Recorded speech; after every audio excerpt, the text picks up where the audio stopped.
Selamat pagi Bapak-bapak, Ibu-ibu, saudara-saudari dimanapun berada. Shalom, berkat dalem. Berjumpa kembali dengan Sugeng Pramono dalam renungan singkat kisah Santo Domitianus Diakon.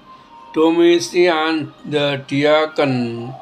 Santo Domitianus adalah seorang diakon yang mendampingi Santo Eutychus. Mereka berdua menjadi martir Kristus pada waktu yang tidak diketahui. Lahir tidak diketahui.